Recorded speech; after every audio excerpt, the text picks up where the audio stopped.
Imagine you have an urgent project to complete and you need to work on it with your coworker, Richard. But the problem is Richard is late, really late. But you don't take the time to ask why he is late. Instead, your brain is quick to connect the dots. He doesn't care, he lacks discipline, and he's lazy. Your brain just took a common shortcut called the fundamental attribution error.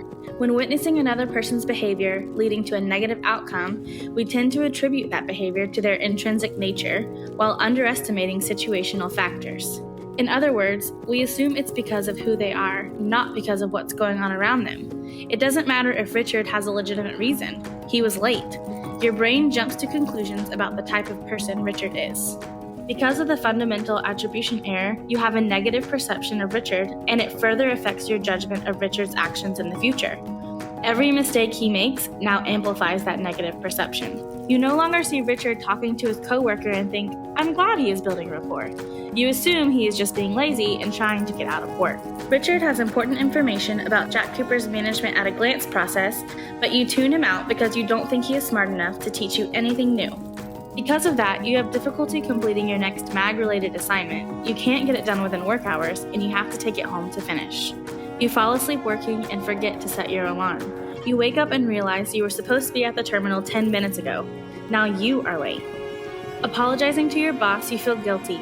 There was nothing you could have done. It's just one of those days where everything goes wrong. You just followed another brain shortcut. This time, it's called the self-serving bias. When we analyze our own behavior leading to a negative outcome, we attribute it to situational factors instead of our own intrinsic nature in order to see ourselves more positive. Translation, we are more willing to accept excuses outside of our control for ourselves, even though we don't afford that same luxury to others. In summary, the fundamental attribution error is when we attribute someone else's behavior to their intrinsic nature because we lack information about situational factors. In other words, we are more likely to make judgments about other people's character instead of seeing the full picture. On the other hand, we tend to attribute our own behavior to external factors in order to protect our self-esteem, meaning we allow ourselves to make excuses for our own mistakes. The important takeaway is that they both are subjective. They both fail to take into account all of the different things that are going on in people's lives that lead to mistakes in the workplace. Looking at things that are outside of our control in the context of our own unique personalities and way of doing things protects us and our coworkers from misjudging one another. What does this mean for Jack Cooper employees? Don't assume the worst of people. One mistake does not make someone a bad person or a bad employee. Be aware that your brain could be creating shortcuts and making quick judgments that don't align with reality.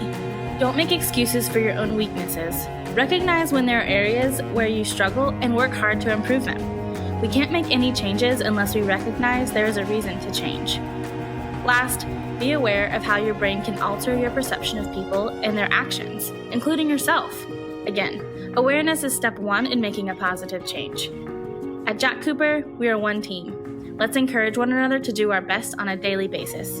To do that, we have to be able to look ahead and see the potential of each team member without letting our brains trick us into dwelling on the past. This is how we push forward together to a better future.